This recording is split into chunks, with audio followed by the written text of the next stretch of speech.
नमस्कार, मैं हूं आपका होस्ट श्याम सिरके। यूसीएन के विशेष कार्यक्रम हेलो डॉक्टर में आप सभी का स्वागत है। आज हमारे मेहमान हैं मध्य भारत के जाने माने मधुमेह तज्ञ डॉक्टर सुनील गुप्ता, जिन्होंने मधुमेह के क्षेत्र में राष्ट्रीय अंतर्राष्ट्रीय तौर पर ख्याति प्राप्त की है, जिन्हें सन 2001 में आउटस्टैंडिंग यंग इंडियन अवार्ड से नवाजा गया तथा सन 2002 में outstanding young person of the world award से नवाजा गया। ये इकलौते ऐसे मधुमेह तज्ञ हैं जिन्हें भारत में यह खिताब मिला हो। आइए बात करते हैं मधुमेह तज्ञ डॉक्टर सुनील गुप्ता से। डॉक्टर साहब, यूसीएन के स्टूडियो में आपका स्वागत है। नमस्ते। हम सबसे पहले ये जानना चाहेंगे मधुमेह संबंधी बीमारियां कौन कौन सी है? श्याम जी, सबसे पहले तो मैं आपको करेक्ट करना चाहूँगा जी। मधुमेह या डायबिटीज़ को हम बीमारी नहीं मानते। उसका क्या कारण है? देखिए, आपको थोड़े से यहाँ के बाल गए हैं जी। आपने कभी बोला कि मेरे को यहाँ टकला होने की बीमारी हुई? जी।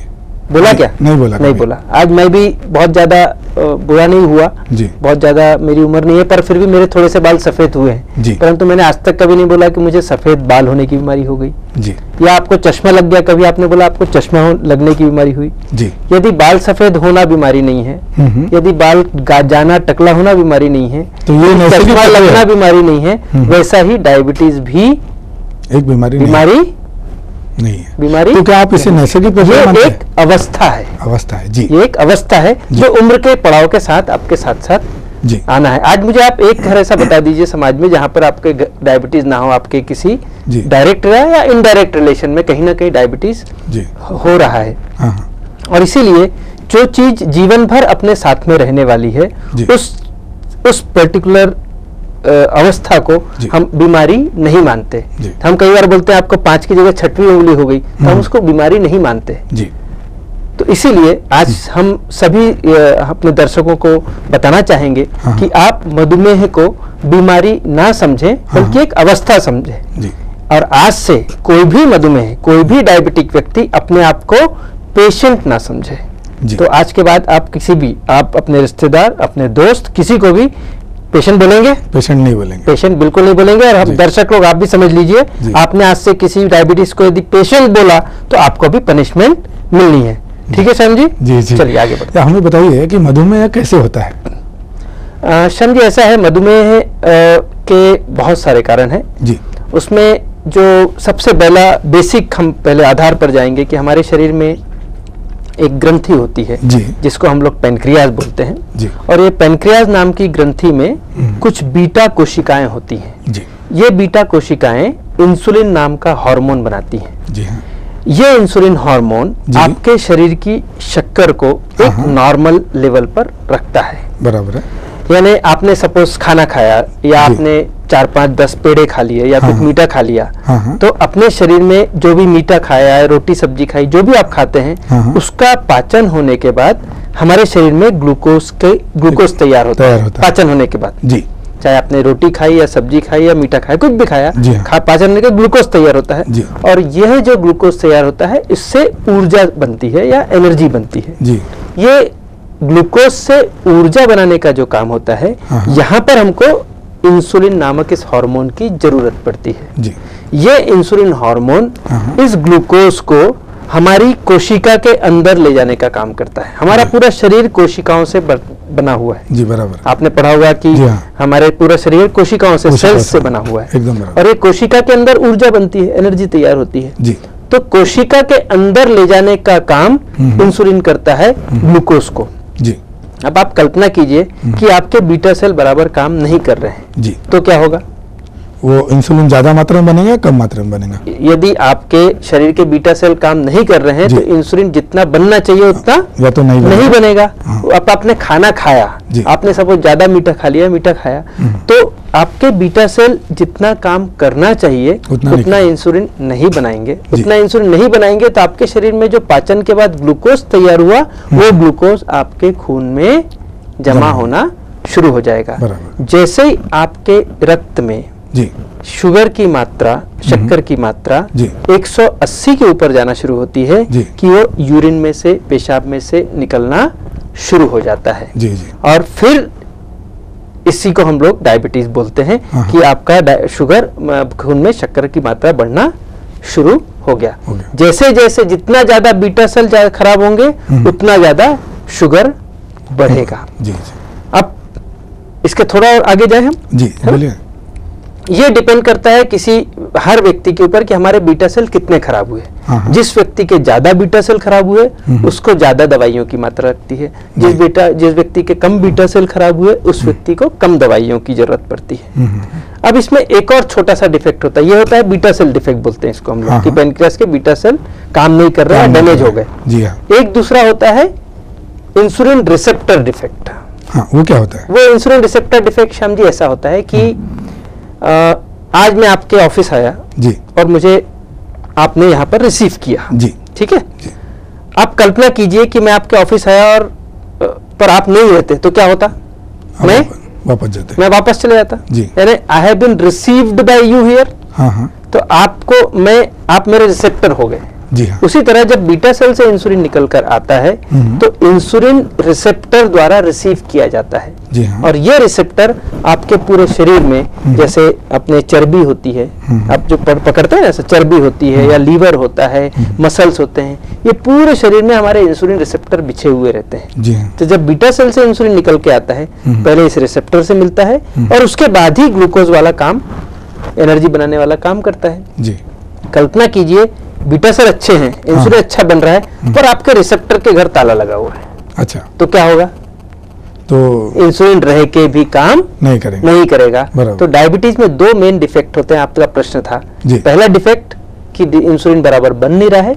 दूसरा, इंसुलिन रह के भी बराबर काम नहीं कर रहा है क्योंकि रिसेप्टर गड़बड़ है। समझिए? तो इसको हम लोग इंसुलिन रेजिस्टेंस बोलते हैं कि इंसुलिन है पर काम नहीं कर रहा है और इंसुलिन या तो बन नहीं रहा है फ्रॉम द बीटा सेल।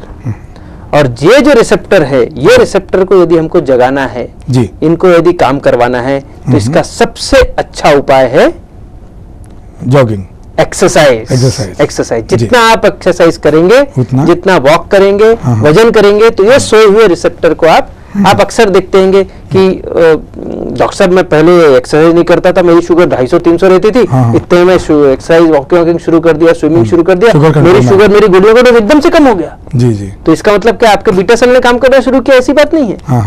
क्या हो गया? आपके सोए हुए रिसेप्टरों ने काम करना शुरू कर दिया। डॉक्टर साहब, हम ये भी जानना चाहेंगे कि मधुमेह के कितने प्रकार होते हैं, किस प्रकार के मधुमेह होते हैं? आपने बहुत सुंदर प्रश्न किया श्याम जी यहाँ पर, क्योंकि हम बीटा सेल पर थे, रिसेप्टर पे थे और बिल्कुल जुड़ा हुआ आपका ये प्रश्न है। जी। अब आप कल्पना कीजिए कि आपके जो बीटा सेल हैं वहां पर गोलियां जो होती हैं, जो बीटा सेल, समझ लीजिए कि गोलियां जो होती हैं वो बीटा सेल को स्टिमुलेट करती हैं। जी। है ना? जैसे हम लोग मराठी में बोलते हैं तुतारी मारना, है ना? तुतारी मारना, थकलेले बैलाला अपन तुतारी मारते हैं ना, जी, है ना? थके हुए बैल को अपन तुतारी मारते हैं, वैसा। जी हाँ। मैंने आपको बोला कि जितने बीटा सेल खराब होंगे उतनी ज्यादा गोलियां लगेगी। जी। अब कल्पना कीजिए कि बीटा सेल पूरी तरह से मर गए, पूरी तरह से डेड हो गए। जी। तो गोलियों की तुतारी काम करेगी? नहीं करेगी। जी। तो कुछ ऐसे सबसेट ऑफ पेशेंट्स होते हैं या डायबिटिक होते हैं जहां पर कि बीटा सेल पूरी तरह से मृत हो जाते हैं, पहले दिन से पूरी तरह से बीटा सेल खत्म हो जाते हैं। और ऐसे लोगों में इंसुलिन बनना पूरी तरह से बंद हो जाता है पहले दिन से ही, और ऐसे लोगों को बुलाया जाता है टाइप 1 डायबिटीज। क्या बोलते हैं? Type 1 diabetes. पहले इनको बुलाया जाता था इंसुलिन डिपेंडेंट डायबिटीज, परंतु आजकल इसको नया नाम दिया गया है टाइप 1 डायबिटीज। और ये टाइप 1 डायबिटीज जो है, ये इसमें यूजुअली 5 से 15 साल के बच्चों में ज्यादा होता है, पर छोटे बच्चों को भी हो सकता है। जो सबसे छोटी बच्ची हमारे यहाँ है वो करीब 8-9 महीने की जी थी, तब से डायबिटीज है, और इनको जिंदगी भर इंसुलिन के इंजेक्शंस लेने पड़ते हैं, और ये इंसुलिन के जीवन इंसुलिन के लिए अमृत होता है। दूसरा डायबिटीज होता है टाइप 2 होता है डायबिटीज। इसमें गोलियां काम कर सकती है। गोली की तुतारी मैंने बोला, जितने बीटा सेल खराब उतनी गोली की तुतारी लगेगी। किसी को आधी गोली, किसी को 1 गोली, किसी की 2 गोली, किसी को 3 गोली। और करीब 12 से 15 साल 16 साल होने के बाद में 90% लोगों को गोली भी काम करना बंद कर देती है। और करीब इसीलिए हम बोलते हैं 12-14 साल का डायबिटीज हो गया तो 90% लोगों को इंसुलिन का फिर से सपोर्ट लेना पड़ता है, क्योंकि अब बीटा सेल वहां पर जीवित नहीं है। तो इस तरह से टाइप 2 हमारे देश में 98% जो डायबिटीज का ग्रुप कारण है वो टाइप 2 का है और 2% लोग करीब करीब टाइप 1 है। सौभाग्य से हमारे देश में टाइप 1 डायबिटीज कम है, टाइप 2 ज्यादा है। डॉक्टर साहब तीसरा एक होता है प्रेगनेंसी डायबिटीज जी, जिसको हम लोग जेस्टेशनल डायबिटीज बोलते हैं, और ये डायबिटीज गर्भावस्था में आता है और डिलीवरी के बाद खत्म हो जाता है। अच्छा, 6वें 7वें महीने में यूजुअली आता है, परंतु इसमें हमको शुगर की मात्रा कंट्रोल करना अति आवश्यक है। अच्छा, और बहुत टाइट कंट्रोल करना पड़ता है। खाली पेट शुगर 90 के अंदर रखना पड़ता है। खाना खाने के 1.5 घंटे बाद की शुगर 120 के अंदर रखना पड़ता है। नाश्ते के, दोपहर के, खाने के, रात के, सब देर से 120 के अंदर रखना पड़ता है। जी हाँ। यानी शुगर थोड़ी भी ज्यादा बढ़ी रही तो बच्चे के ऊपर असर हो सकता है, बच्चे में साइज बढ़ सकता है, कई बार बच्चा मृत हो सकता है, बच्चे को डिलीवरी के समय तकलीफ हो सकती है, और कई बार हमको पता लगता है कि माँ को अबॉर्शन बार बार हो रहे हैं। ये बहुत बारे कारण डायबिटीज के कारण भी हो सकता है। पर यदि शुगर अच्छे से कंट्रोल किया गया तो ऐसी महिलाओं जिनको प्रेगनेंसी डायबिटीज हुआ है, या ऐसी डायबिटिक व्यक्ति जो डायबिटिक महिला, युवा महिला जिसको प्रेगनेंसी रखना है, यदि उन्होंने शुगर अच्छे से कंट्रोल किया तो वो प्रेग्नेंट भी हो सकती हैं और इंसुलिन पर प्रेगनेंसी रखनी पड़ती है, और वो अच्छे से बच्चा भी, स्वस्थ बच्चा भी जन्म दे सकती हैं। तो वो कोई प्रॉब्लम नहीं है। ये 3 मेन प्रकार होते हैं डायबिटीज के। अच्छा। चौथा एक प्रकार होता है जो कि होता है दवाइयों से डायबिटीज, जैसा कई लोगों को स्टेरॉइड्स वगैरह दिए जाते हैं। जैसे अस्थमा के कई लोग होते हैं, कुछ स्किन की, चर्म रोग, कुछ ऐसी बीमारियां होती हैं जिसमें कुछ दवाइयां दी जाती हैं जिससे भी डायबिटीज हो सकता है।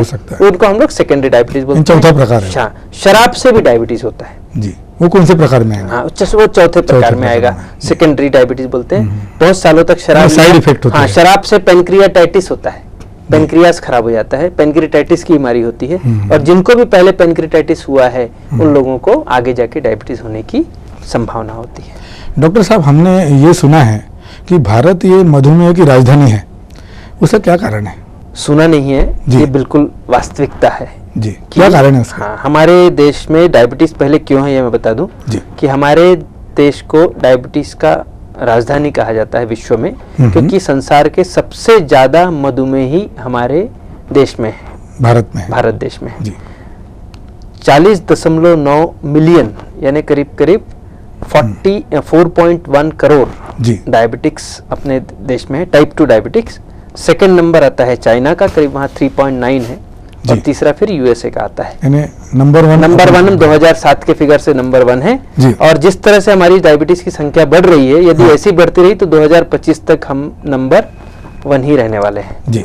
अब ये इसका कारण ऐसा है कि जिस तरह से हमारी लाइफस्टाइल चेंज हो रही है, लग्जरी बढ़ रही है जी, फिजिकल इनएक्टिविटी है, हमारा शारीरिक व्यायाम एकदम कम होते जा रहा है जी। खान पान की हमारी जो रूटीन आदतें हैं बहुत ज्यादा बदल रही हैं। आजकल तनावग्रस्तता बहुत है। आपको याद होगा कि हम अपने जमाने में, आप भी बहुत ज्यादा शायद मेरी उम्र के ही होंगे, मेरे यहाँ तक ख्याल है। कितना उम्र है आपका? 40। मैं भी आपसे थोड़ा बड़ा हूँ, पर हम लोग ऑलमोस्ट, मैं 43, हम लोगों की उम्र में, हम लोग 10-20 साल पुरानी बात है, हर घर में अचार बनता था, हर घर में पापड़ बनता था, हर बच्चा घर आसपास में गिल्ली डंडा खेलता था, कंचे, फिजिकल एक्सरसाइज होती थी। अभी आजकल रेडीमेड खाने भी मैंने सुना आ गए हैं। तो जो फिजिकल इनएक्टिविटी एक कारण है।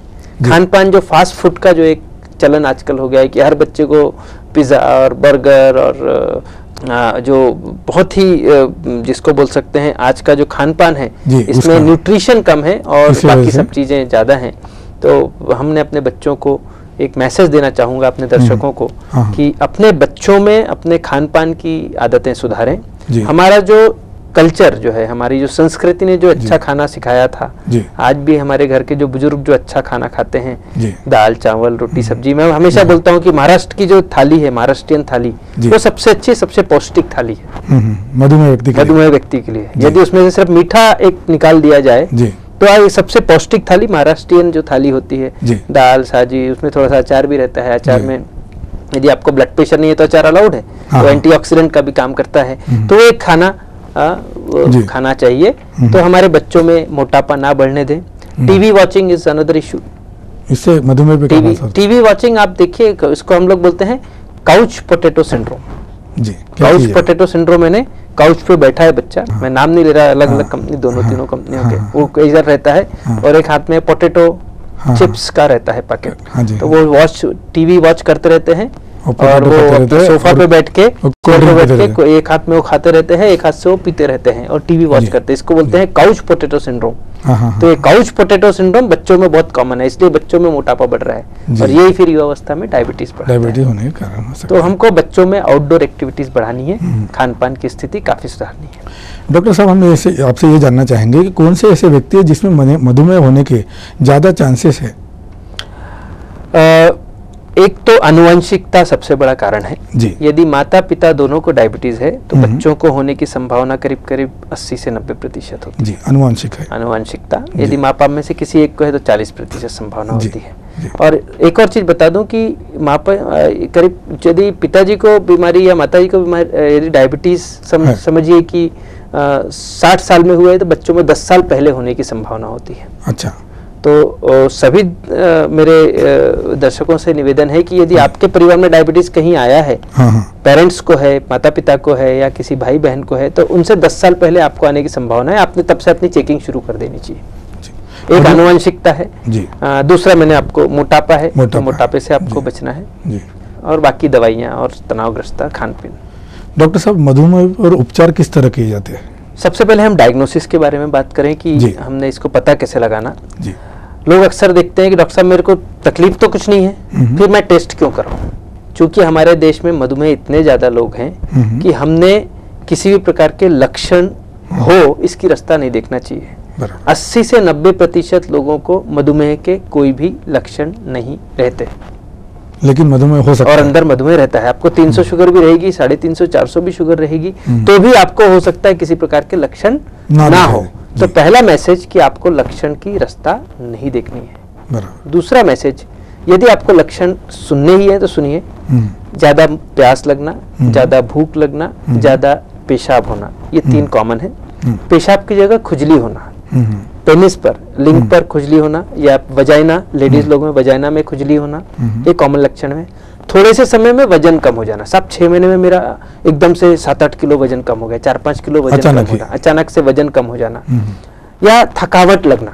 डॉक्टर साहब, पहले तो मैं ये माइलस्टोन बिल्डिंग के आपके ऑफिस में अच्छे से चढ़ जाता था 5वें माले पे, आजकल पहला माला दूसरा माला चलता हूँ तो मेरे को थकावट आ जाती है। तो इस तरह से थकावट होना, ये सभी लक्षण डायबिटीज के हैं। सडनली नंबर आपके स्पेक्स के चेंज होना जी, ये भी उसका लक्षण है।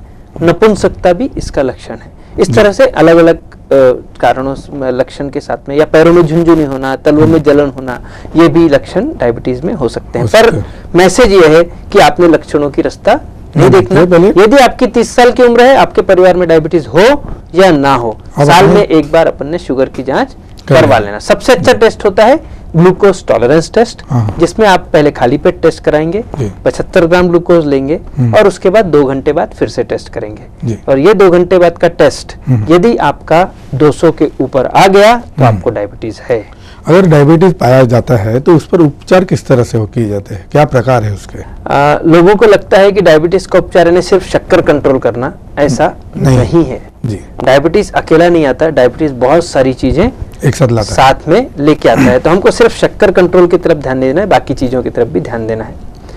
शक्कर के लिए, शुगर कंट्रोल करने के लिए सबसे पहले डाइट, आहार, फिर व्यायाम, यानी आहार व्यायाम जिसको हम लोग लाइफस्टाइल मॉडिफिकेशन बोलते हैं, जी, वजन कम करना, इसकी तरफ ध्यान देना पड़ेगा। जी। हम एक एक के बारे में फिर लगे तो करेंगे बात। उससे कंट्रोल नहीं हुआ, आपका टारगेट होता है शुगर, खाली पेट आपका 110 होना चाहिए, खाना खाने के 2 घंटे बाद का शुगर आपका 140 होना चाहिए जी। यदि आपकी उम्र बहुत ज्यादा है, 65-70 साल की है, तो आपके लिए हम 160-180 भी एक्सेप्ट कर लेते हैं, 200 तक भी चल नॉर्मल मानते हैं, खाली पेट 120 तक भी नॉर्मल मानते हैं। एक बहुत इंपॉर्टेंट टेस्ट होता है जिसको हम लोग बोलते हैं ग्लाइकोसिलेटेड हीमोग्लोबिन A1C या HbA1c। यह टेस्ट आपको पिछले 3 से 4 महीने का औसत शुगर देता है। कई बार क्या होता है कि अब मेरे पास आने के पहले या कोई भी डॉक्टर के पास जाने के पहले हर व्यक्ति चाहता है एग्जाम को जब जाए तो पढ़ाई करके जाए, है ना। तो मेरे पास आने के पहले 4 दिन पहले बढ़िया अपना एक्सरसाइज किया, डाइट कंट्रोल किया, बढ़िया गोली ले ली और बीबी के साथ गए, देखो 110-140, डॉक्टर भी खुश, बीबी भी खुश, और मधुमेह को भी लगता है कि क्या बेवकूफ बनाया, 1 हफ्ते पहले तो खूब सारा दिवाली का खाया। तो इस चोरी को पकड़ने के लिए हमारा वो टेस्ट है कि आज आपकी शुगर भले ही नॉर्मल है, परंतु पिछले 4 महीने आपने क्या करा, ये पकड़ सकते हैं हम उस टेस्ट से। अच्छा। और ये टेस्ट HbA1c आपने साल में कम से कम 3 बार कराना चाहिए, 2 से 3 बार। और यदि इसकी वैल्यू आप 7 से कम रखते हैं, लेस देन 7 ये रखते हैं, तो हमें मानते हैं कि आपकी शुगर अच्छी कंट्रोल में थी। तो आपने ये टेस्ट साल में 2 से 3 बार करना चाहिए। तो शुगर मॉनिटरिंग करना चाहिए जी। डाइट एक्सरसाइज में पहले हम आहार के ऊपर थोड़ा सा बोल देते हैं। बेसिक नियम बता रहा हूँ क्योंकि हमारा समय क्या हमारे पास थोड़ा सा कमी है। आहार में बेसिक नियम है कि हर 3 से 4 घंटे में कुछ ना कुछ खाना है जी। खाली पेट भी नहीं रहना है और पेट भर के भी नहीं खाना है जी। हमारी जो एक मेन आदत है, सुबह खूब सारा खा लिया, फिर सीधे शाम को खा लिया, बीच में सिर्फ कट चाय चलती रहती है, उससे दूर रहना है, थोड़ा थोड़ा खाते रहना है। पहला नियम। मीठा छोड़ के आप दुनिया की हर चीज खा सकते हो, आप हर फल खा सकते हो, सिर्फ जो बहुत ज्यादा मीठे फल होते हैं उनको हमने कम खाना है, करीब 50 ग्राम वगैरह बोलते हैं। जो कम मीठे फल है वो आप 80 से 100 ग्राम ले सकते हैं। ज्यादा मीठे फल में जैसे चीकू है, अनार है, अपना आम है, ये सब जो पहले सीताफल है, ये मीठे फल माने जाते हैं। तो हम लोग बोलते हैं 50 ग्राम। और यदि आपका शुगर बहुत ज्यादा है तो इस समय ये फल ना लें। और यदि आपका शुगर ठीक चल रहा है तो ये फल 50 ग्राम तक ले सकते हैं। और दूसरे जो फल हैं जैसे संतरा है, मौसम्बी है, एप्पल है, पपीता है, तरबूज, खरबूज, इस टाइप के जो फल हैं ये आप करीब 100 से 110, 120 ग्राम तक ले सकते हैं। तो ये बेसिक नियम है। और यदि कुछ लोगों को अक्सर आता है कि डॉक्टर साहब मीठे के बारे में हमारी बहुत इच्छा होती है खाने की, और कई बार ऐसा होता है ना श्याम जी कि जैसा मैंने टेम्पटेशन, क्योंकि जैसा मैंने आप बोला कि यार वो चीज नहीं खाना तो उसके बारे में ज्यादा इच्छा होती है। जी जी। जिस दिन अभी तक तो मीठा नहीं खाते, डायबिटीज होने के बाद मीठा खाने की ज्यादा इच्छा हो जाती है। तो ऐसी कंडीशन में आजकल आर्टिफिशियल स्वीटनेस आए और कुछ उसमें काफी अच्छे हैं। जैसे आजकल सुक्रालोज आया, पहले तो एस्पार्टेम आता था जो आजकल बहुत फेमस है, कॉमन नेम है, मैं नाम नहीं लेना चाहता इस पब्लिक फोरम के कारण, पर कॉमन नेम है। पर उससे अच्छा एक सुक्रालोज करके आया है आजकल।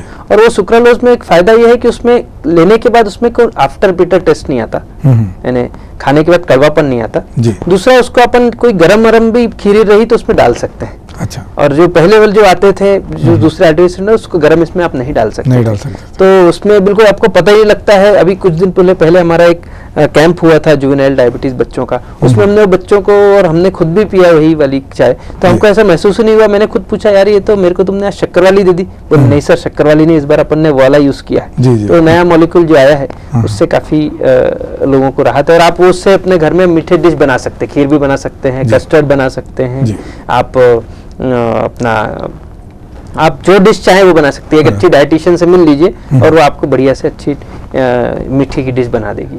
तो ये हो गया खाने का। जी। व्यायाम के बारे में ऐसा है कि मैं चाहूंगा कि आपने अपना हार्ट की जांच पहले करवा लें, ब्लड प्रेशर चेक करवा लें। यदि आप फिट हैं तो 30 से 40 मिनट आपने रोज चलना चाहिए। हम बोलते हैं कम से कम हफ्ते में 100 से 105, 120 मिनट तक यदि चलते हैं तो बहुत अच्छी बात है। और हफ्ते में यदि आप 5 दिन भी चलते हैं जी, हफ्ते में 5 दिन भी यदि आप चलते हैं, 4 से 5 दिन, तो भी मैं आपको 2 से 3 दिन की छुट्टी देने को तैयार हूँ। पर कम से कम हफ्ते में 3 से 4 दिन, 5 दिन, 4 से 5 दिन चलना। ये मधुमेह व्यक्ति के कौन से ऑर्गन्स पे ज्यादा इफेक्ट होता है? हाँ, मैं वही बता रहा हूँ आपको कि आपका जीवन साथी है, आपको इसके साथ जिंदगी भर एक सच्चे जीवन साथी का साथ निभाना है। आप हस्बैंड को तलाक दे सकते हैं, वाइफ को तलाक दे सकते हैं, पर डायबिटीज से तलाक पॉसिबल नहीं है। तो इससे पंगा लेना भी अच्छा नहीं है। पर यदि आपने शुगर कंट्रोल नहीं रखी तो आगे चल के इसके दुष्परिणाम मिलने हैं। आज नहीं मिलेंगे तो आज से 5 साल बाद, 7 साल बाद, 10 साल बाद मिलने हैं। किस तरह के दुष्परिणाम? इसमें आंखों के ऊपर असर हो सकता है। ये ध्यान रखिए कि आपका पूरा शरीर रक्त वाहिनियों से बिछा हुआ है। बराबर है।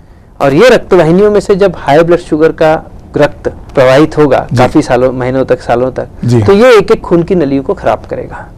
आंख की नली को खराब किया तो आंख का डैमेज होगा, जिसको हम लोग रेटिनोपैथी बोलते हैं। ब्रेन की नली को खराब किया तो पैरालिसिस हो सकता है। किडनी की नली को खराब किया तो हम लोग बोलते हैं डायबिटिक नेफ्रोपैथी। पैरों की नली को खराब किया तो हम उसको न्यूरोपैथी बोलते हैं, पैरों की नसें खराब हो सकती हैं। वैसे ही यदि आपको हार्ट की नली को खराब हुआ तो हार्ट अटैक आ सकता है। पैर की खून की नली ब्लॉक हुई तो वहां गैंग्रीन हो सकता है। तो इस तरह से डायबिटीज के सभी कॉम्प्लिकेशंस सिर्फ इसलिए होते हैं कि हम शुगर कंट्रोल नहीं रखते। हम नहीं रखते, क्यों? क्योंकि हम नहीं रखना चाहते। यदि आप रखना चाहें तो डायबिटीज आपको तकलीफ ना देगा। डॉक्टर साहब, हम आपसे ये भी जानना चाहेंगे, नपुंसकता और मधुमेह, इसका आपस में कोई संबंध? जैसे मैंने आपके बाकी कॉम्प्लिकेशंस बताए जी, वैसे नपुंसकता भी एक डायबिटीज का दुष्परिणाम है जी। और करीब करीब 50% मधुमेहियों को नपुंसकता कम या अधिक मात्रा में रह सकती है। क्या कारण हो सकता है? अब ये दुर्भाग्य, ये शुगर बढ़ने के कारण, शुगर बढ़ने के कारण, पर दुर्भाग्य है कि लोग इसकी तरफ ध्यान नहीं देते और फिर वो भटकते रहते हैं। तो हमने उनका भटकना रोकना चाहिए। फिर वो एडवर्टाइजमेंट में जाते हैं, फिर इधर भटकते हैं, कोई जड़ी बूटी खाते हैं। इनसे हमारे मधुमेहियों को बचना चाहिए। अपने डॉक्टर्स पे पास जाइए, उनसे अपना डिस्कशन कीजिए। और ओपनली आज की तारीख में सेक्स कोई ऐसी चीज नहीं रहेगी कि आप उसको डिस्कस नहीं कर सकते हैं। आप अपने डॉक्टर के साथ उसको ओपनली डिस्कस करके उसके ऊपर इलाज आ चुका है और उसको आप अच्छे से इवेल्युएट कीजिए कि किस कारण से नपुंसकता है और उसका इलाज कीजिए। शुगर कंट्रोल करना अनिवार्य है। आप बोलोगे मैं 500 शुगर पे, 400 शुगर पे, 300 पे रहूंगा और आप बोलोगे कि मुझे कॉम्प्लिकेशन, दुष्परिणाम नहीं चाहिए, ऐसी बात नहीं होगी। आप शुगर पहले कंट्रोल कीजिए, फिर आप दवाइयों से उसको कंट्रोल कर सकते हैं। डॉक्टर साहब, लो शुगर अटैक, ये क्या चीज होती है?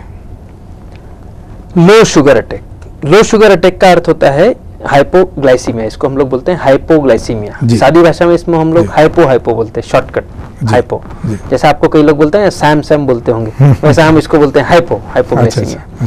तो हाइपोग्लाइसीमिया यानी जब शरीर में शक्कर की मात्रा 60 से कम हो जाती है, लेस देन 60 हो जाती है, तो उसको लो शुगर अटैक मानते हैं। और ऐसे में मधुमेही को घबराहट होगी, चक्कर आएगा, पसीना आएगा, जोर से भूख लग सकती है, कभी कभी वो एबनॉर्मल बिहेवियर भी कर सकता है, पहचानना बंद कर देगा, जो हंसता नहीं है वो रोना, जोर जोर से हंसना शुरू कर देगा, जो कभी बात नहीं करता वो जोर जोर से बात करना शुरू कर देगा, जो बहुत बात करता है वो एकदम साइलेंट होकर बैठ जाएगा, कभी कभी वायलेंट बिहेवियर करना शुरू कर देगा। तो इस तरह से और कभी कभी बहुत ज्यादा शुगर कम हुई तो पैरालिसिस का अटैक भी आ सकता है, कोमा भी जा सकता है व्यक्ति। तो इसको हम लोग लो शुगर अटैक बोलते हैं। लो शुगर अटैक के कारण होते हैं यदि आपने दवाइयों के डोज ज्यादा ले लिए, यदि आपने दवाइयों का डोज बराबर लिया पर खाना नहीं खाया टाइम पे तो हो सकता है। आपने दवाइयों का डोज भी बराबर लिया, खाना भी बराबर खाया, पर आपका एक्सरसाइज ज्यादा हो गया तो भी ऐसा हो सकता है। और जिन लोगों को किडनी की बीमारी होती है, डायबिटीज में किडनी डैमेज होता है, किडनी फेलियर होता है, उन लोगों को लो शुगर अटैक होने की संभावना ज्यादा होती है। तो कई लोग गोलियां लेते रहते हैं। कुछ दवाइयां होती हैं, जैसे कुछ दवाइयां ऐसी होती है जो कि इंटरेक्शन करती हैं डायबिटीज की गोलियों के कारण। तो कुछ लोग गोलियां वाली भी खाना शुरू कर दिए, सर दर्द, पेशाब में इन्फेक्शन, इसके लिए एंटीबायोटिक, और वो गोलियों के इंटरेक्शन से भी लो शुगर अटैक हो सकता है। तो कोई भी दवाइयां डॉक्टर से पूछ के लें, और यदि लो शुगर है तो उसका कारण ढूंढें, दवाइयों का डोज कम करें या देखें कि किस कारण से ऐसा हुआ है। मैं हमेशा बोलता हूं कि हर डायबिटीज व्यक्ति ने, this very important, all of you जो लोग सुन रहे हैं उन्हें ध्यान रखें, हर डायबिटीज व्यक्ति ने अपने जेब में अपना एक डायबिटीज आइडेंटिटी कार्ड रखना आवश्यक है। डॉक्टर साहब, हमने ऐसा देखा है कि बहुत से मधुमेह व्यक्ति है जिन्हें रोज इंसुलिन के इंजेक्शन लेने पड़ते हैं, उससे काफी लोग परेशान हैं। ऐसा कोई इलाज नहीं निकला जिससे इंजेक्शन से निजात पा सके? यदि अंतरराष्ट्रीय स्तर पर ग्लोबली सबसे अधिक यदि खोज किसी साइंस के एरिया में चालू है तो वो डायबिटीज के ऊपर चालू है। पहले सादे इंजेक्शन निकले थे, वो आपने कांच वाली सिरिंज देखी होगी एक जमाने में, जीपी के पास जाते थे और वो लगाता था जोर से, आपको भी लगा होगा, मेरे को भी एक जमाने में लग चुका होगा, है ना। अपन डरते थे वो सुई वाले से, वो उबालते थे, जनरल प्रैक्टिशनर, फैमिली डॉक्टर, वो बंद हो गई, डिस्पोजेबल आ गई। फिर उसके बाद छोटी छोटी सुई आई, शुरू हुई 26 नंबर की शुरू हुई।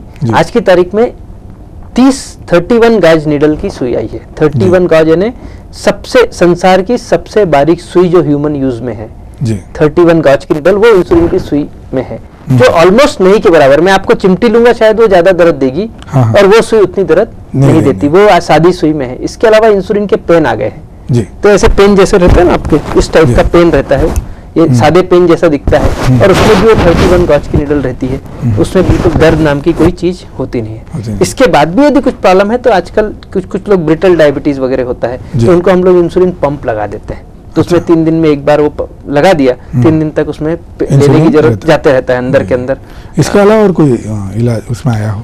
इसके अलावा भी खोज कुछ इनहेलर्स आए थे, जैसे आपने दमे में सुनते हैं ना, हाँ, इनहेलर्स अस्थमा के लोगों को चालू रहते हैं, वैसे इनहेलर्स आए थे परंतु आके फिर से वापस चले गए।